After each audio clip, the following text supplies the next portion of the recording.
Please rise for the presentation of the colors by the North Hollywood Cadet Honor Guard and the National Anthem sung by Police Officer Rosalind Curry.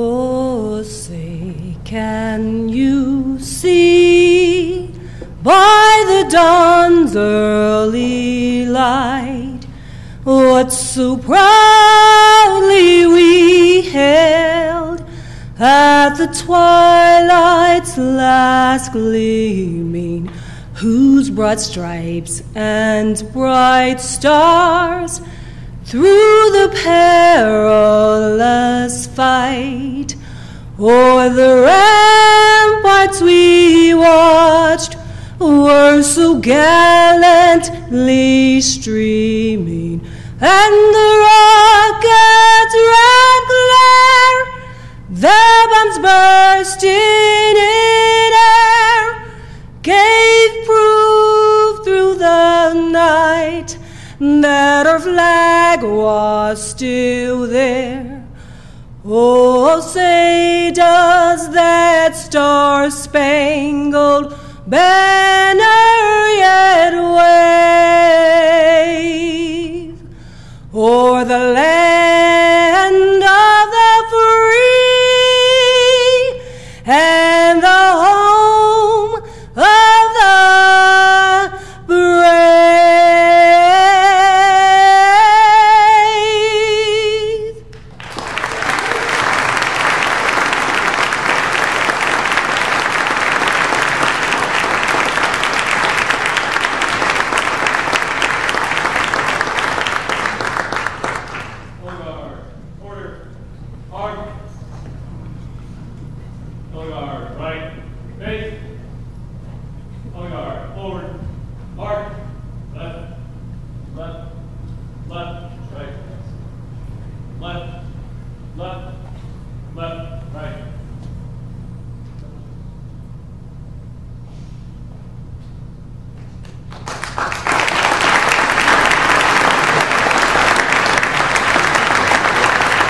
For the invocation from Reverend Nancy Frausto of the Episcopal Diocese of Los Angeles.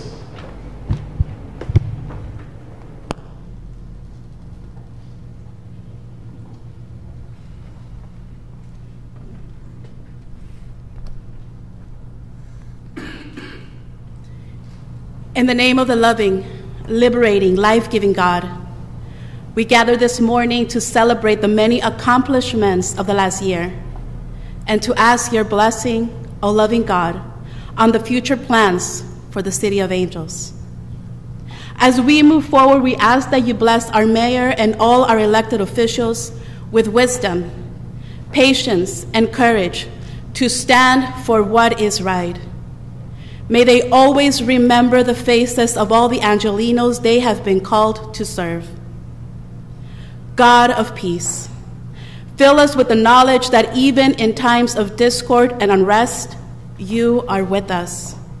Lead us, O God, into your light. God of love, you have commanded us to love one another, so let us love. And because we love, we vow to look out for the poor, for the homeless, the unemployed, and the underemployed. God of justice, you have charged us with the responsibility to fight for what is right. We are called to disrupt the corrupt systems that hurt our brothers and sisters. May we be audacious enough to stand firm against those who lead with fear, with hatred and violence. We are blessed in the city of Los Angeles with a beautiful diversity, a diversity that makes us stronger. May we be a beacon of light in a country lacking moral leadership. May this city be a safe place for all people. May this city, filled with dreamers, with immigrants, with working families, with people of different faiths. May we be leaders and agents for change. Amen.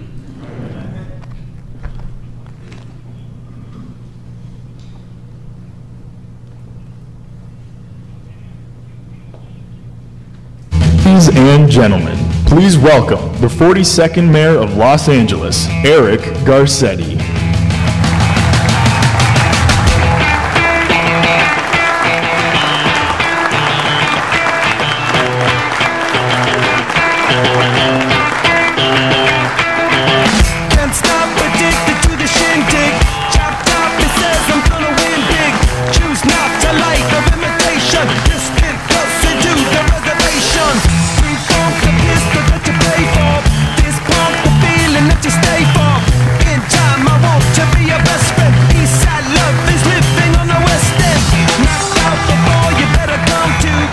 Thank you all. Thank you. Sit, please.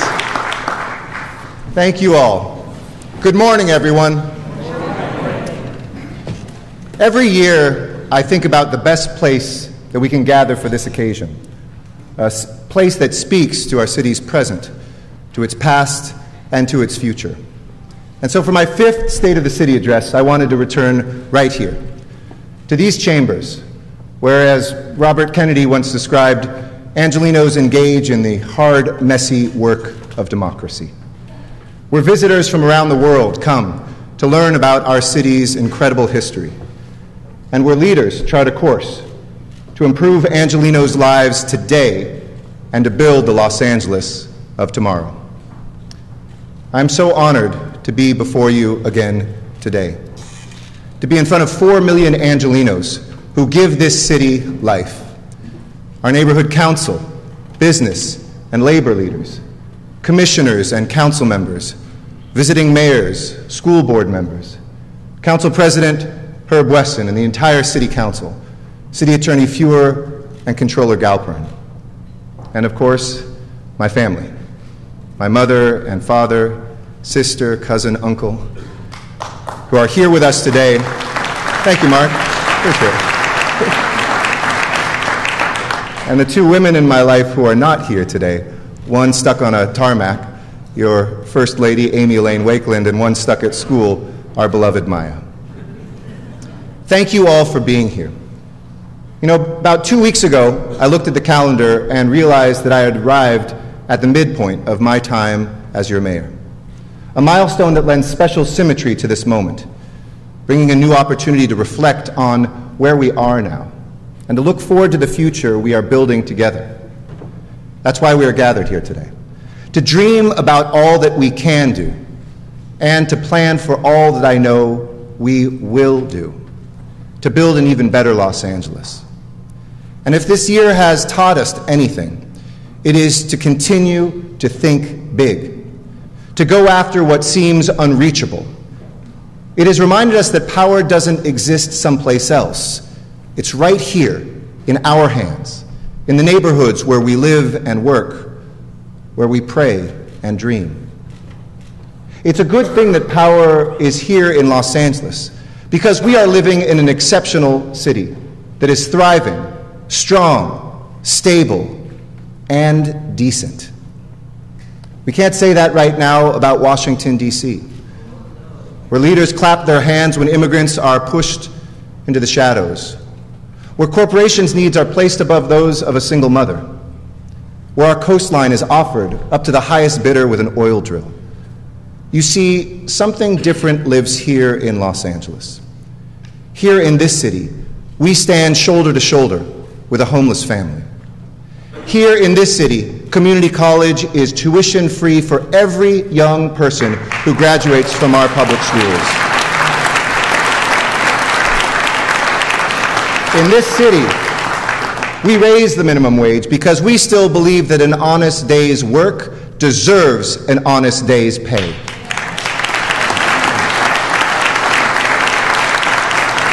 In Washington, they are defining themselves by how they can divide us and what they can take away from us, from our health care to our voting rights. But here in Los Angeles, we define our success by what we give to one another how we empower and bring a city together. As DC perfects the art of division and subtraction, we embody the power of addition and multiplication.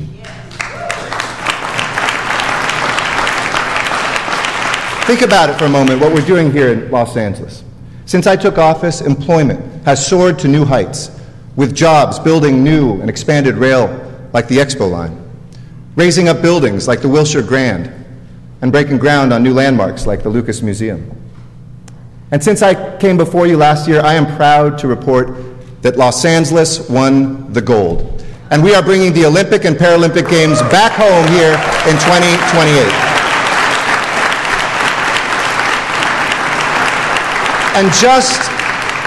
And just like the world's greatest athletes we will do in 2028, we're going to keep breaking records on everything from the number of streets we pave to the number of visitors who come to explore our city on those streets.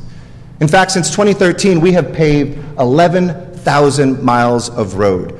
To put that in perspective, that's like 4 lanes between here and our nation's capital. We raised a minimum wage that has already put $1.8 billion back in the pockets of working people and in the businesses on our main streets. And employers are flourishing here too. In fact, 222,000 new businesses have said here in the last 5 years, I want to start right here in Los Angeles.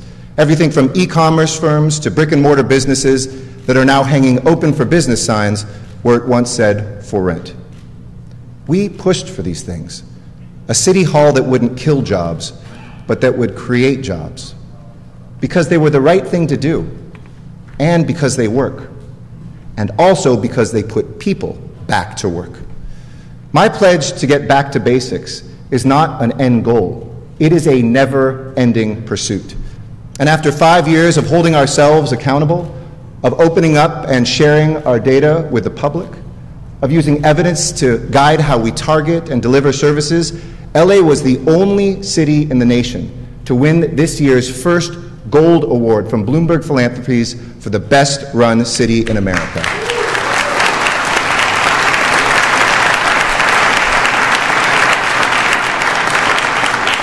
With the leaders you see up here and the workers who are out there, City Hall is working again. And so are Angelenos. In fact, we've added 156,000 new jobs to the people of our city. We've done this by executing on a 3-part economic strategy. First, support key industries that will grow the jobs of the future. Second, invest in infrastructure so that commerce can prosper for generations to come. And third, while we're adding jobs and building infrastructure, make sure we leave no one behind. We began with key industries. We supported a film tax credit that has already brought more than $5 billion and more than 40,000 jobs back to our brothers and sisters right here over the last 3 years.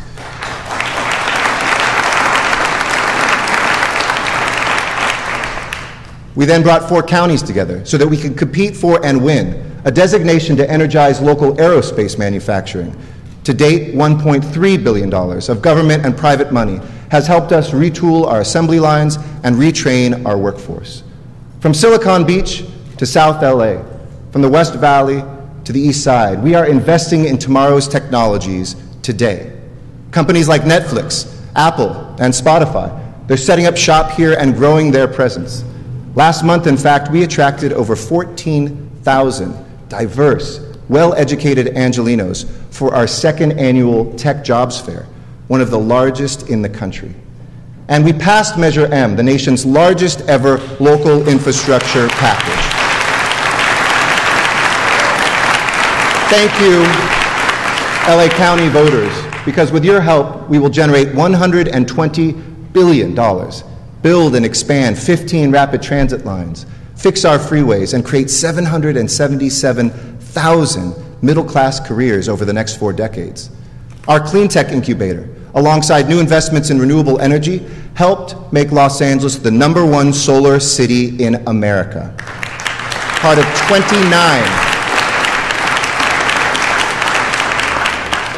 29,000 new green jobs we've added over the last 5 years. Let's put that into perspective. That's more than the coal jobs in this nation that we have lost over that same period of time, with just 1% of the population here. At this rate, we'll meet our goal of more than 72,000 jobs generated here in Los Angeles by 2025. You see, LA, we have the confidence to look up to the stars, and we have the guts to realize our dreams. And we're just getting started. Here, where the space race launched, here, where we helped in Councilmember Blumenfield's district build space shuttles, here, where the Mars rover was invented, the next chapter of that story is underway. And today, I am pleased to officially announce that SpaceX will start production development of the big Falcon rocket in the port of Los Angeles.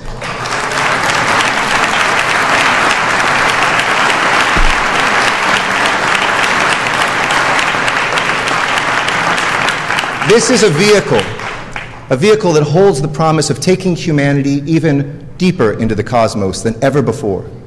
And this isn't just about reaching the heavens. It's about creating jobs right here on Earth. This is the kind of city where in a few years, a girl in Canoga Park can visit the Lucas Museum and see how a great filmmaker envisioned space travel, and go next door to the California Science Center and see how we actually did it with the Space Shuttle Endeavour. Across the street from USC, where Neil Armstrong got his degree in aerospace engineering.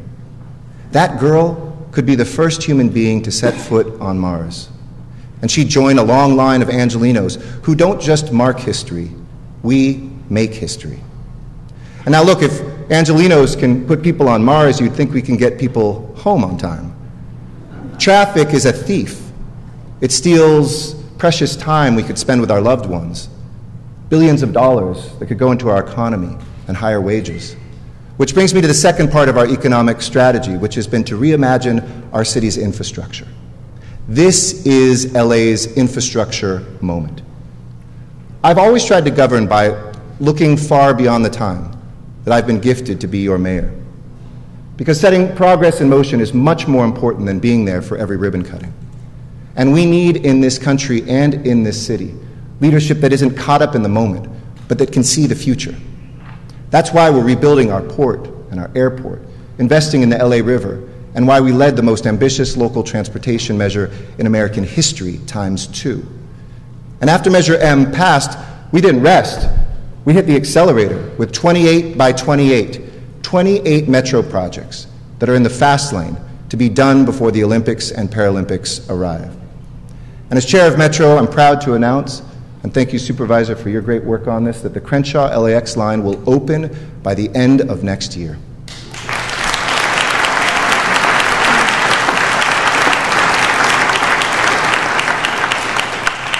After 40 years of dreaming, of talking about bringing public transportation to LAX, we're finally getting the job done. Just last week, we all awarded the largest contract in the history of this city for the People Mover, a tram that will take you from that train to the terminals. And we're keeping our promise to the voters. We've already broken ground on the first Measure M projects that will transform our communities and our commutes. From Claremont to Century City, the gold and purple line are stretching our system further east and west. We're expanding Metro's reach in the San Fernando Valley. And the regional connector recently finished tunneling here in downtown, bringing us one step closer to a one-seat ride from Boyle Heights to the beach. We'll take it together. Importantly, these new lines, we've said along them that 35% of any new metro housing be affordable housing, so that everyday Angelinos can spend more time at their destination and less time getting to it, less time stressed out about displacement and high rent.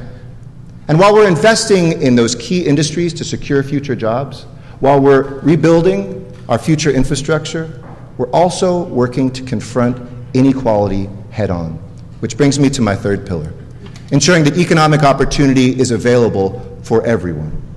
We are building housing now at a faster rate than we've seen in 3 decades. We're more than doubling the pace of affordable housing construction. And even in the face of previous state and ongoing federal cuts, we've led the way to expand affordable housing. Joined by champions right here on the City Council, I asked voters to pass Proposition HHH to deliver 10,000 units of housing for chronically homeless Angelenos and affordable housing for Angelenos on the brink of homelessness. And they did. And then last year, I asked this city council from this very podium to pass the linkage fee, and you did.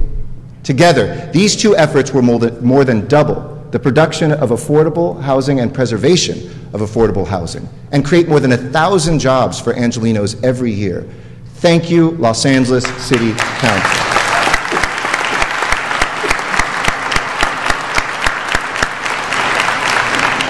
You see, we cannot end an affordability crisis if we don't invest in new housing. And we cannot add jobs if companies expand in other cities because workers can't find a decent place to live.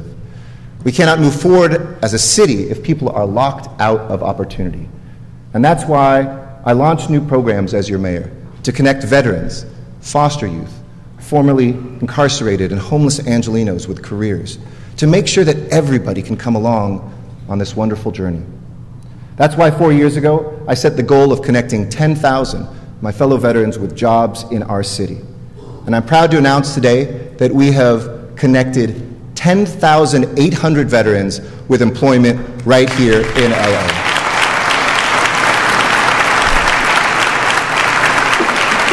And even though we've hit our goal, we're going to keep on going. And that's the same reason I stood up an office of reentry for the first time since the great Tom Bradley was our mayor. An office that helps cut crime, create jobs, and deliver hope. In California, the average person released from incarceration has more than a 66% chance of going back behind bars. That's expensive. That's dangerous. So we started the New Roads to Second Chances program with Caltrans.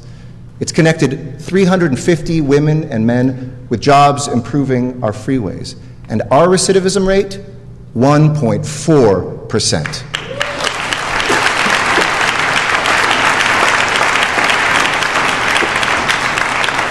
Here in LA, we'd rather have someone cleaning a street than sleeping on it. And we're always investing in the people of our city. We do these things because they're the right things to do, but we also do them because they work. And the cost of inaction is too great. When people get left behind, all of us pay the price. Still, there are Angelenos like so many Americans who feel that they are working harder and longer for less and less. They can't save enough to retire, to send their kids to college. They're frustrated by rising mortgages and rents and worried about making ends meet. It speaks to LA's incredible creativity that the Tesla Model X was designed here, but we have people who are sleeping in cars tonight. Want the best food city in America? It's definitely LA, but there are people who are hungry this evening. I've often said that we won't be judged by what we say today, but what we do tomorrow. No matter how high we climb, no matter how many records we break, our progress will be measured by how many people we leave behind. But what's happening here is not unique to this city, but our response to it is. Los Angeles is now coming together to confront the greatest moral and humanitarian crisis of our time, homelessness. In this city, we're pushing past skepticism, and I will accept nothing less than a home for every person who needs a roof under their head. Let me be clear once again, we are here to end homelessness.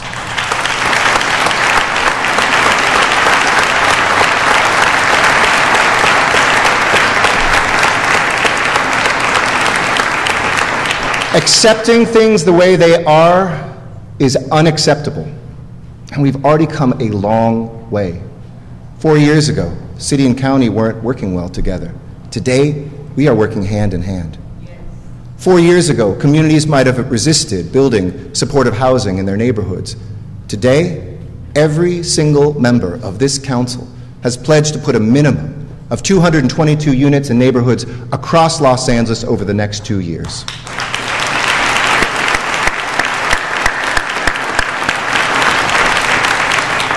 Four years ago, there was less than $20 million in our budget to combat homelessness. Today, my budget will include $430 million to take this crisis head on.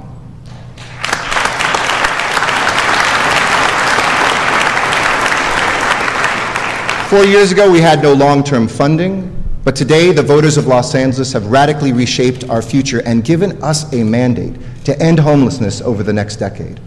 4 years ago, City Hall wasn't effectively on the ground. We weren't delivering comprehensive services to lift people out of homelessness for good. But today, my No Wrong Door executive directive requiring all city departments to enlist in this fight is in full effect. Libraries help homeless patrons get IDs to access essential services. Our fire department has a sober unit that delivers Angelenos who are struggling with addiction to treatment programs instead of cycling them in and out of ERs. Our police department helped us create a shelter bed database so that outreach workers can connect people with a bed that's available in real time. And we opened up the refresh spot on Skid Row to offer toilets, showers, laundry services, dignity for the folks who are living at the epicenter of this crisis. Now, anyone who has spoken to our homeless neighbors knows that every one of them has their own unique story.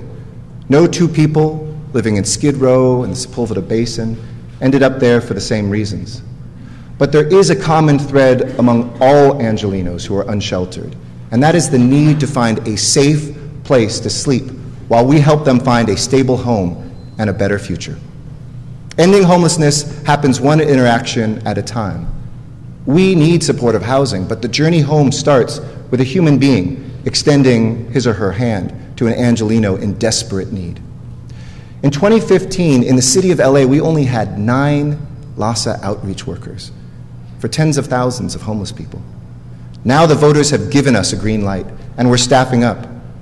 Together with the county, partners, nonprofit, community groups, Los Angeles is hiring more than 1,000 people to be an army of social workers, mental health professionals, housing navigators, and anti-addiction specialists.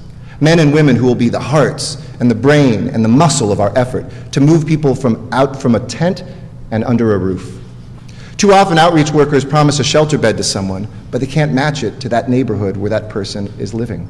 And people don't want to go to the other side of the city to get a bed to sleep in. Now that Measure H dollars are flowing, we can finally bring relief to people where they are. It is time for tents to come down in our neighborhoods.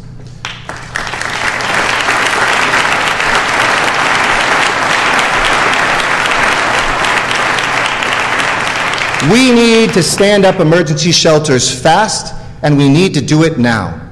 Shelters that serve as a rest stop on the path to permanent housing, which is why today I am proud to announce the next step in our plan to get homeless people off of LA's streets, an effort I'm calling a bridge home. As services begin to ramp up, as we continue the work of building the supportive housing that we need over the next decade, a gap still remains in neighborhoods across our city. Homeless Angelenos can't wait years to get off our streets. We need more options for bringing them inside now. This week, thanks to the City Council, we will put in place an emergency shelter crisis declaration so we can build shelters across LA as quickly as possible, bypassing red tape and regulations that would slow down the urgency of that construction. And my budget will include $20 million from the general fund, divided amongst all 15 council districts, giving communities across LA a chance to stand up shelters, to open beds for homeless neighbors this year. It is time.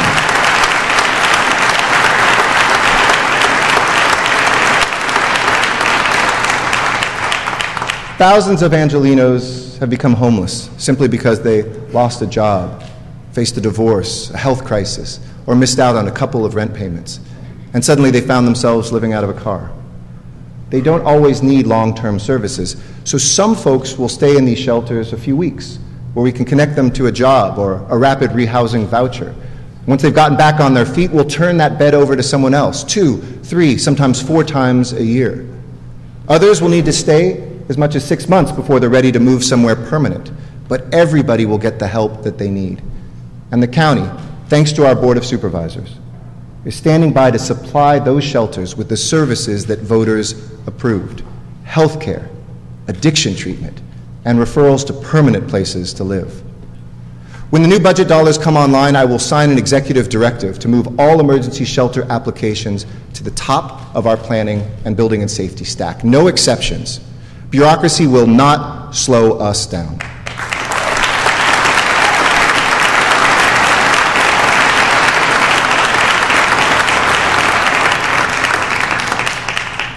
So, how will this work? First, every council member will look at existing encampments, find locations for nearby shelters, and start in on construction. And we're going to make sure these shelters aren't just in communities, but that they are part of the community, like Councilmember Rodriguez has done with her Good Neighbor policy in the North Valley. Second, the county will deploy intensive outreach teams to work in those same neighborhoods. Homeless Angelenos will be greeted each morning by social workers who know their name, whom they can trust, and who will help them make the transition indoors. Finally, once we move people out of tents, we're going to make sure that the neighborhoods with new shelters stay safe and clean. In this year's budget, I am directing new teams and providing the funds for them that are dedicated exclusively to cleaning up the streets where encampments once stood. But here's the catch. That money can only be used where our homeless neighbors have a place to go. We can't sweep or move homelessness away. We must give people a place to stay. We're not going to wash down sidewalks one day only to see an encampment return the next and people not helped. It doesn't get a single person off the street with that strategy. It doesn't help clean up a neighborhood for good. The logic here is simple. First come, first served. Districts that stand up emergency shelters, and only those districts will get the benefit of the new sanitation teams. This is my commitment to you and the communities that you represent. If you have the courage to stand up a shelter in your district, you should get the resources and the reward to keep your neighborhoods clean. And the first council member has already stepped up. Your council president, Herb Wesson, has identified a site in his district where the city will build new temporary crisis housing. I think you'll hear a little bit more about it this week.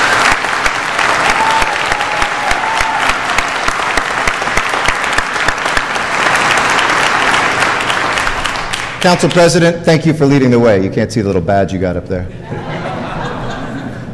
But I know that the rest of this council is already hard at work as well. Council members Bonin, O'Farrell, Harris-Dawson, Krikorian, Price, Buscaino, and Cedillo already have wasted no time in joining this movement to bring people home now, identifying places that we can be weeks and months from now, taking tents down and putting people in beds.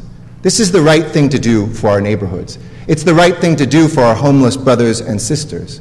It may not be easy work, but my promise to you, City Council members, is I will always stand with you, every step of the way, as you make the case to your constituents, at community meetings, wherever you go, I will be there with you because this is the path out of the crisis. And one of the most heartwarming things I've seen in my time as mayor is the steady decline of NIMBYism. I've seen this council act, but I've seen Los Angeles act too. Angelenos who are standing up every day and saying, please bring supportive housing to my neighborhood. And we're engaging community leaders in this effort. Last week, I met with business leaders, service providers, and most impressively, the 44 neighborhood council homelessness liaisons to brief them on this plan. And they all plan to work closely with city council members to identify sites, to build support for safe parking and shelter and storage for homeless Angelenos. It starts right here at City Hall, where everyone shares in this responsibility of ending this crisis. We know we can pull together. When there's an earthquake or a fire, every city department sits at the same table. We share information and expertise, make decisions together. We're doing the same thing with homelessness now. We've been convening multiple city departments around the same table every week since last year. And today I am expanding that work by creating a unified command center where all critical city departments will be represented.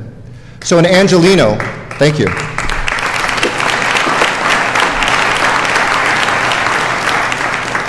So that an Angeleno who's worried about that elderly woman living under the underpass can alert us with one phone call, and we can send into action together an outreach worker, a fire department paramedic, and an expert from our Department of Aging.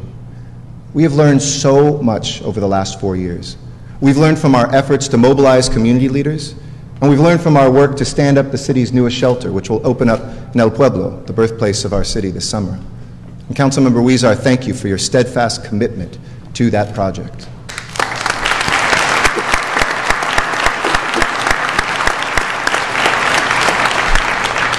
Those lessons have already helped us make powerful strides. We've doubled the pace of housing homeless Angelenos since I became your mayor. In fact, a lot of people are surprised to learn that we have housed 30,000 people over the last 4 years.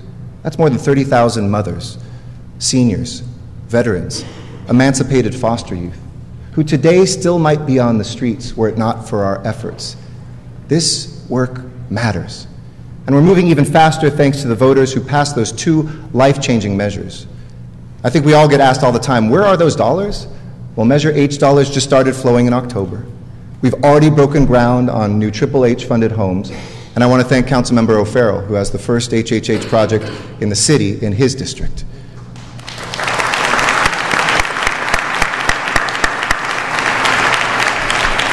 I could go on and on about how great that district is, but, you know, I love all my children equally, just one of them a little bit more. 2018 will be the first full year that we will feel the impact of HHH dollars. And this year, thanks to the voters, we will invest $238 million to build 1,500 new housing units across 24 projects in the districts of all of these council members. What we're doing works, but we have to keep steady in the fight and never give up hope, because we have permanently changed lives in this city. We've housed more homeless veterans than anybody else, 8,400 men and women who wore this nation's uniform. And in the last half of 2017, just the last half of last year, Angelenos helped 8,000 people, together with the county, to get into housing. But let me be clear, if we want to keep accelerating our efforts to meet this crisis with the urgency that it demands, we need more help. These aren't just Angelenos who are caught in the grip of homelessness on our streets. They're Californians, too. Washington can't keep cutting back programs that help people hold on to affordable homes. And here in California, from San Diego to Fresno, homelessness isn't an issue. Homelessness is the issue. When I met with Governor Brown and legislative leaders last week, I told them Los Angeles has put our local dollars on the line. We've stepped forward to lead. Now we need Sacramento to do the same thing.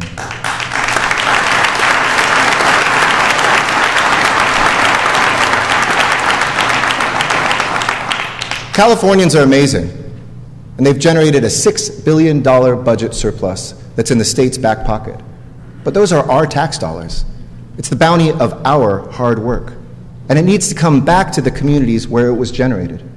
That's why I'm leading the call of California's mayors and local officials for Sacramento to deliver $1.5 billion of that surplus for immediate aid to shelter our homeless neighbors today.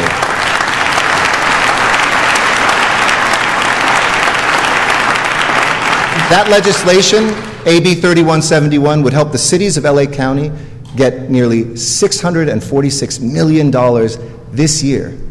Sacramento, local governments are leading on this. We're in the trenches.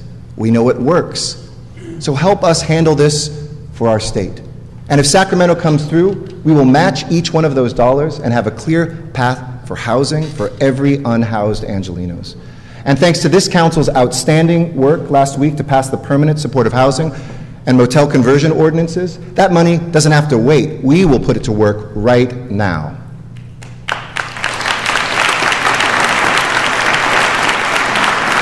And just think about the motels. There's 10,000 motel rooms in the city, and even if just 10% of them came on board, we could house thousands of people in coming years.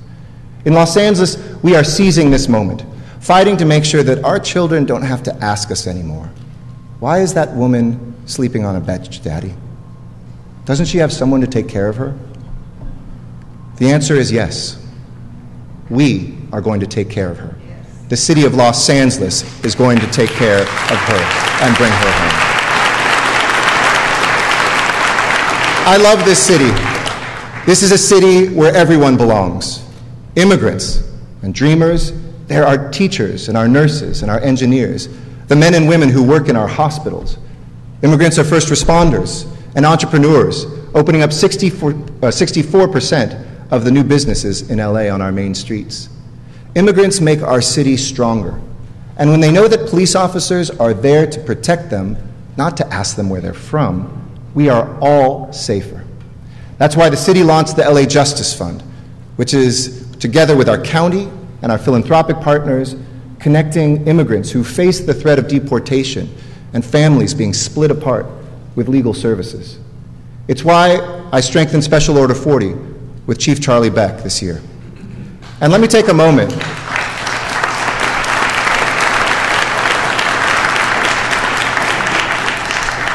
this moment, because this is the last chance I'll be able to do it while he's chief, to thank Charlie Beck, who's retiring this summer after more than 40 years of extraordinary work.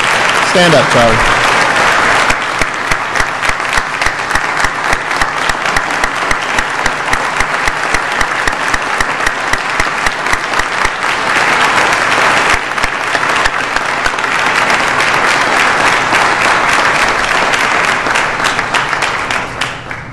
I got to know Charlie when we were both much younger, not to imply that we're the same age, but Charlie was a captain in the Rampart Division. I was a young council member.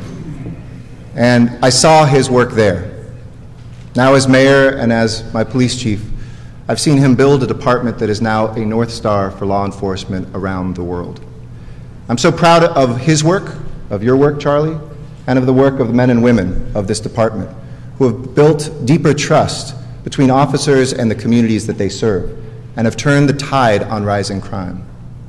3 years ago, we gathered in Northridge, and during that State of the City address, I told you our city's violent crime numbers were going up.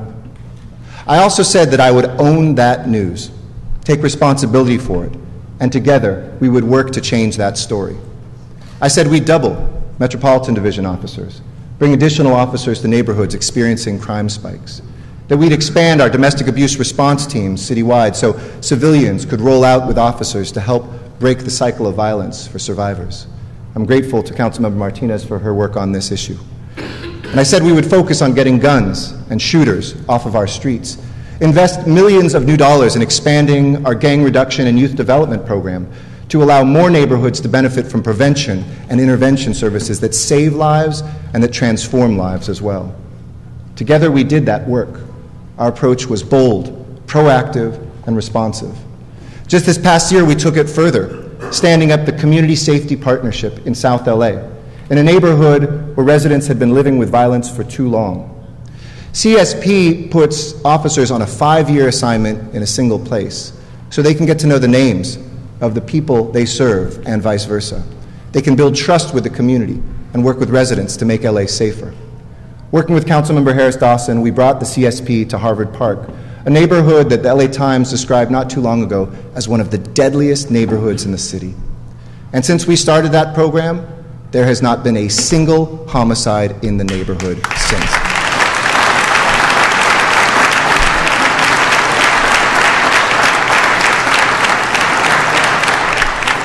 We're always working hard to continue improving the LAPD, focusing on relationship-based policing, putting transparency and accountability at the center of everything that we do. Los Angeles is the largest city in the country to outfit every patrol officer with a body camera, and we're making those videos available to the public. And this past year, we instituted mandatory training for officers in implicit bias and de-escalation. These efforts to empower our officers and our communities are yielding results. Last year, after 2 years of crime increases, crime was flat. And this year, it's going down. Burglary from cars, down more than 4%. Auto theft, down 12%. The overall rate of property crime, down almost 7%. Because you shouldn't have to worry about things that you work hard for and save for will be taken right from your home or your car. We launched a public education campaign with Councilmember Englander on the importance of always locking your doors, and adopt a predictive crime-fighting strategy to identify patterns earlier, anticipate where burglars and thieves will strike next, and get police officers there before they can. This year, we've also seen a promising drop in more serious crimes. Homicides in LA, I'm proud to announce, are down 15%. And even more, the number of Angelenos struck by bullets is down a staggering 29% this year. LA, I know this city council and I heard you when you said you wanted a stronger police presence in the neighborhoods you live in. So we added nearly 500,000 additional patrol hours to our streets, the most effort. And 2 years ago, we stood up the Community Safety Operations Center, or CSOC, in South LA, a command post where specially trained and equipped officers can pool their information to pinpoint their actions. For instance, if a gang-related shooting occurs on a particular block, CSOC allows us to anticipate where a retaliation might occur, deploy resources proactively, from police officers to gang intervention workers, and to get them on the ground immediately. The model works. Last year, LAPD's South Bureau saw the lowest number of homicides and victims shot since 1973, the year that the South Bureau was created.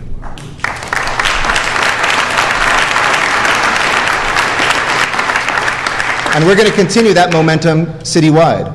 Together with Councilmember Englander and your budget chair, Mr. Krikorian, we're authorizing another 500,000 hours of expanded patrol. And we're taking the CSOC to the Valley, the West Side, and Central Los Angeles, so every community can benefit from the success that we saw in the South Bureau.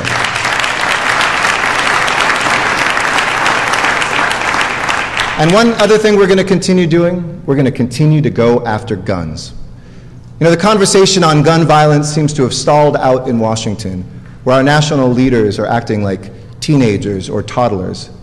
Wait, that's not fair to our teenagers or toddlers, especially when teenagers are providing the leadership that our elected leaders aren't showing right now. And while our national representatives won't lead, young people across America and all of us here are taking action. In LA, we don't wait for another mass shooting, another devastated family, another terrorized neighborhood. Last month, in the wake of the tragedy in Parkland, I met with LA high school students in my office as they shared their experiences and their fears and their hope for change. I felt the power of our young people in the speech that LA's own Edna Chavez gave in Washington, D.C. during the March for Our Lives. Edna, stand up for a minute. Edna's with us here today.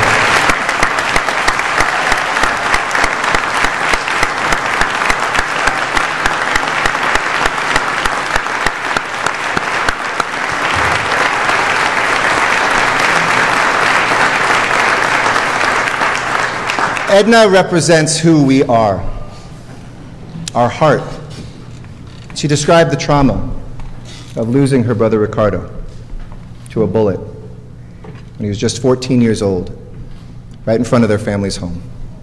And I know what Edna said is true. La lucha sigue. The fight continues. No child should wake up in the middle of the night to gunfire. No parent should have to think twice about dropping their kid off at school. So we will keep fighting. In fact, last year we took 7,300 guns off the streets of LA, more than the last 5 years.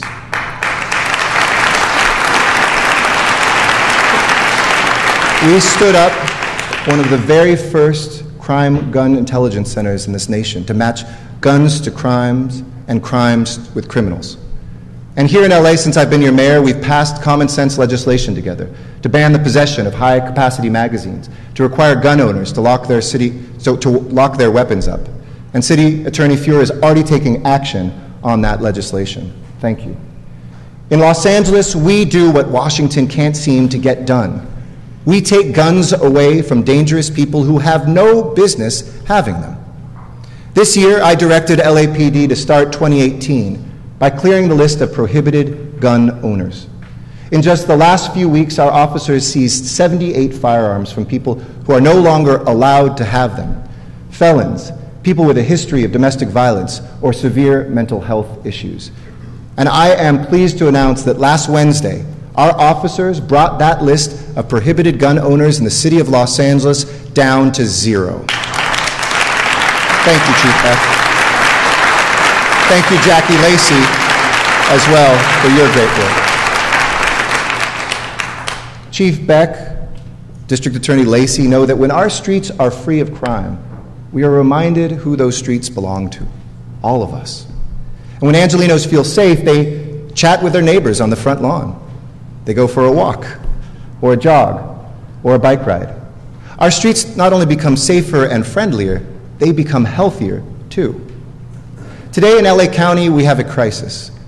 More than 23% of adults are struggling with obesity. Almost 40% are considered overweight. Our diabetes rates are skyrocketing. And we shouldn't be an unhealthy city when we host the 2028 Olympic and Paralympic Games. LA should be a model of health and fitness. That's why we're showing another way forward as a city that invests in children's health, confidence, and social skills through sports and recreational opportunities. A city where no child is left on the bench. We discovered a few years ago that just 1 in 4 kids that was participating in our city's fitness and recreation programs were girls. Girls Play LA, led by your First Lady, Amy Elaine Wakeland, helped us turn a corner on that. And today, girls make up an all-time high of 45% of participants.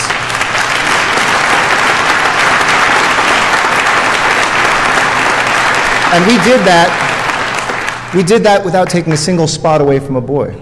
You see, this is about putting an end to the days when gender or a tight family budget placed an Angelino on the sidelines and made them less healthy.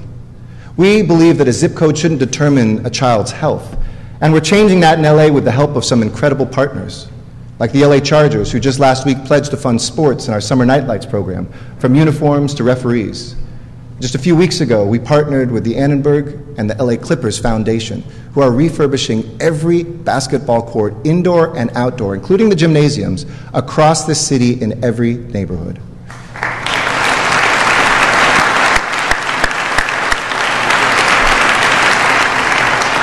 But our work doesn't end as we upgrade facilities, because we know that too many families simply can't afford the program fees. And that's where our historic deal with the International Olympic Committee comes in.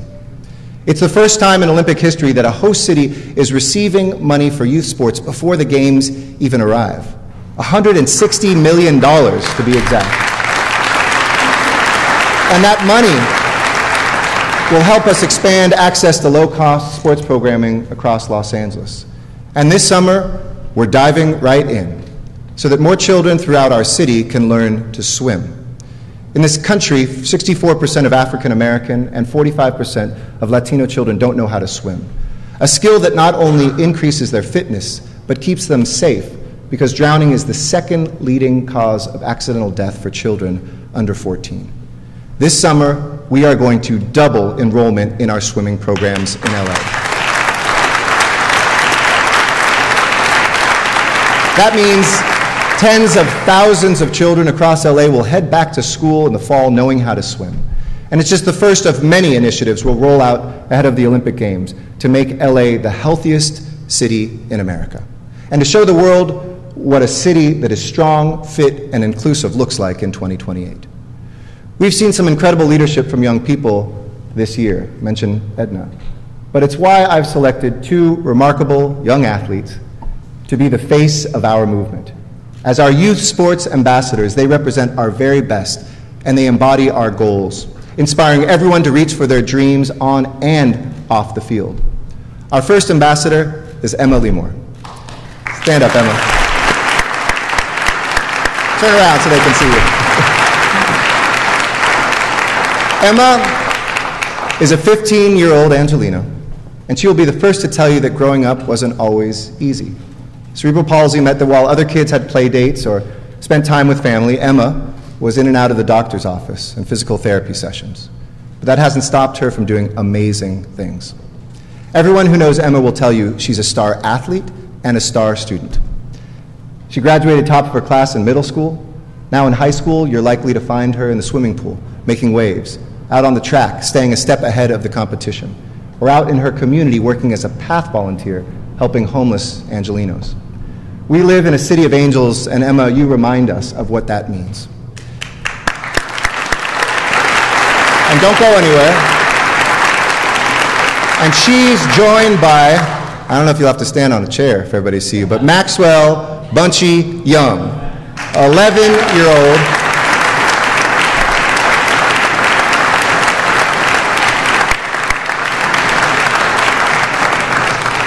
Maxwell Young is known as Bunchy, 11-year-old who was the Sports Illustrated Sports Kid of the Year in 2017. No, wait for it. It's coming. He scored 12 more touchdowns in a season than Todd Gurley did. And he was the fastest 9-year-old in America in 2016, setting the record by running the 100-meter dash in 12.45 seconds.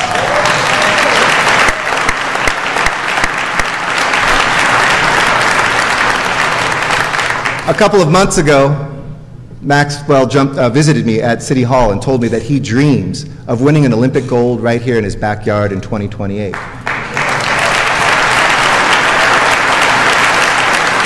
But you want to hear what's even cooler? His second goal is to stand right here and be mayor of the city of Los Angeles.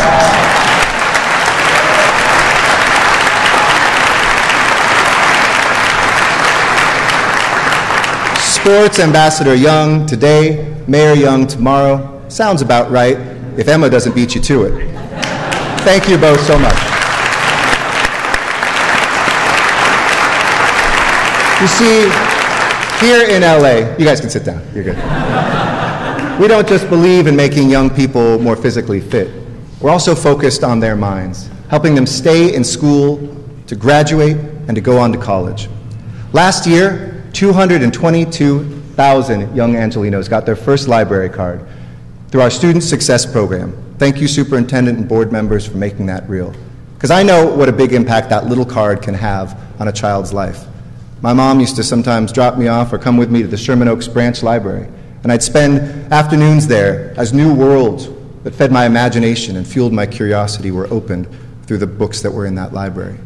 And we're giving that same opportunity to every LAUSD student, along with after-school and online help with homework and access to our library's vast digital resources. And our city's libraries, we're turning them into learning centers with STEAM education, places where we have classes so Angelenos can get on a path to citizenship, and a career online high school where we've graduated 100 students who never thought they'd ever hold a high school diploma. We're also continuing last year's expansion of LA's best, 7,000 more young Angelenos who will keep right on learning over the summer break. And we're turning our attention this year to middle school students as well, to give an extra boost to more than 2,000 students from Westlake to Hollywood. Starting in 6th grade all the way through their first year of college, these students will have access to summer classes, to mentoring, to help with applying for college, and good paid internship opportunities. And we'll keep pushing in our Promise neighborhoods, where we once had almost half of the students dropping out, but where through our work, almost 90% of LAUSD students now put on that cap and gown and graduate. And we've more than doubled the rate of students in these high-poverty neighborhoods who graduate ready for college. When those students graduate, they can move from a Promise neighborhood to our College Promise, joining more than 4,000. Thank you, Chancellor. Joining more than 4,000 LAUSD graduates who attended community college for free this past year. What does that mean? That means that this year, in the first year of College Promise, full-time community college enrollment of LAUSD graduates increased in our community college system by 40%. In fact, the program was so good that the state followed suit and created the California College Promise, guaranteeing all California students one free year of tuition. Los Angeles leads the state just as this state leads the nation. So California, LA sees you, and we're raising you.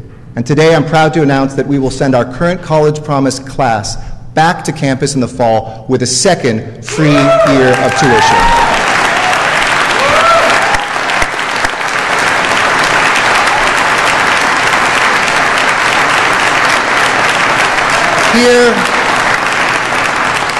Here in LA, we don't just want our young people to attend classes for a year or two. We want them to graduate with a degree or a trade or an acceptance letter to a 4-year university, to enter the workforce with the experience and the skills they need to succeed.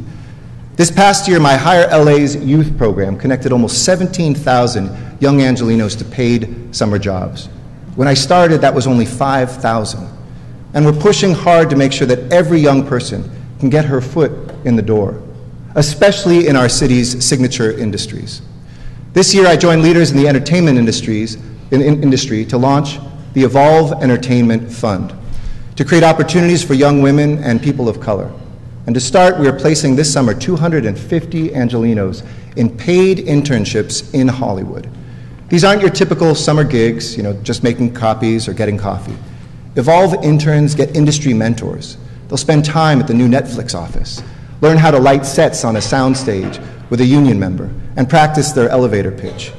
You see, if we want Hollywood to tell the stories of tomorrow, it must reflect the face of our city today, with directors, talent agents, camera operators, animators, and screenwriters who are as diverse as they are talented.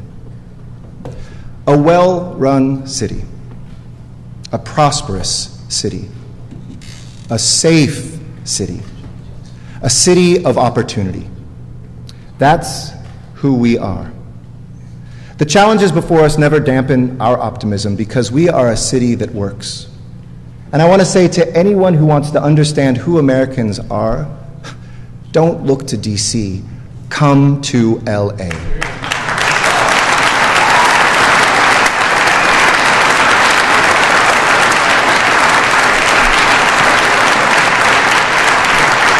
While they are big on shutdowns, we're big on opportunity. While they hand out tax breaks to billionaires, we raise the wages of our low-wage workers.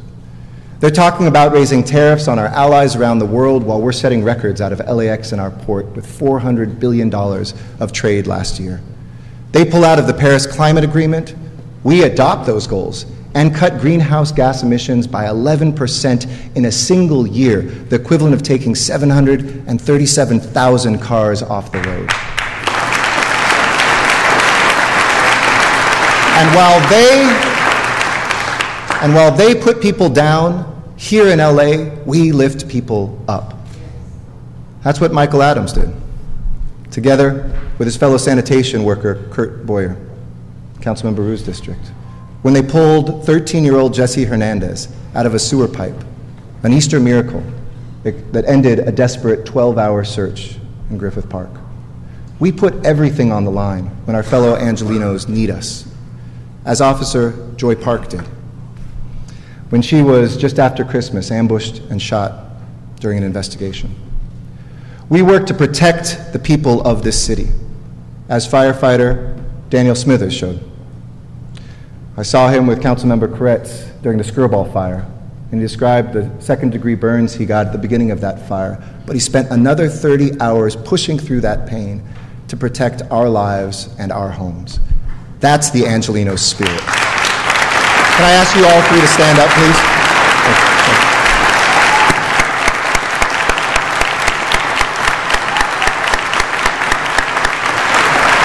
They're right here.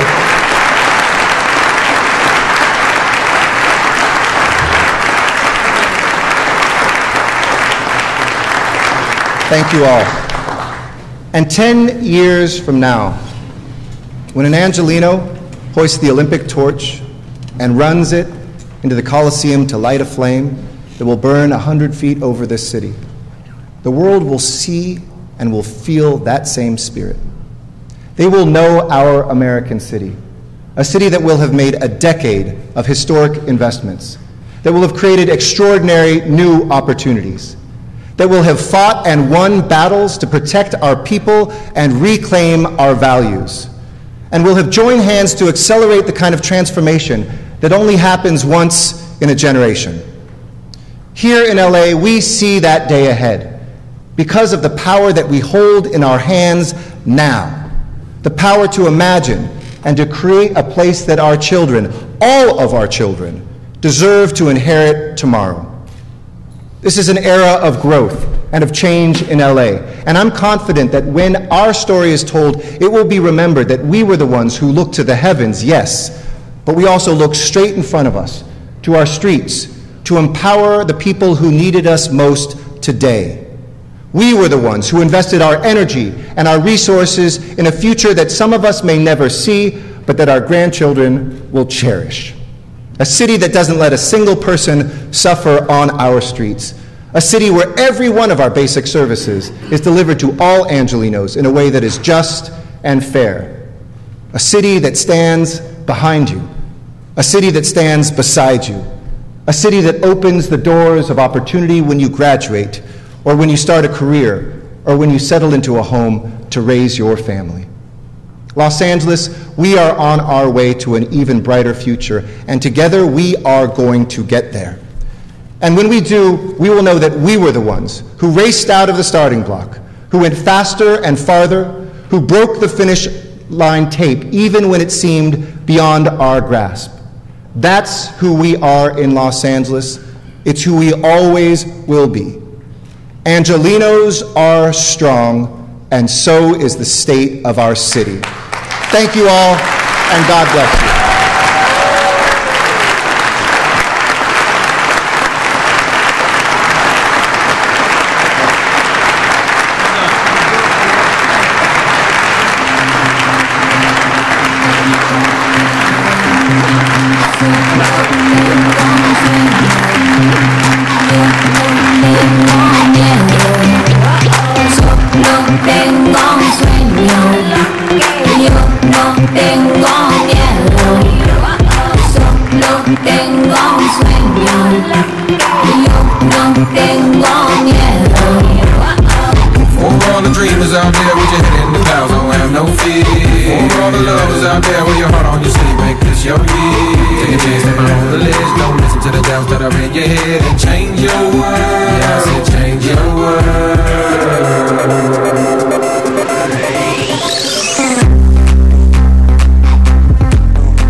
Pero cuando a mí me digan que me debo de callar, haré todo lo contrario, ya verás.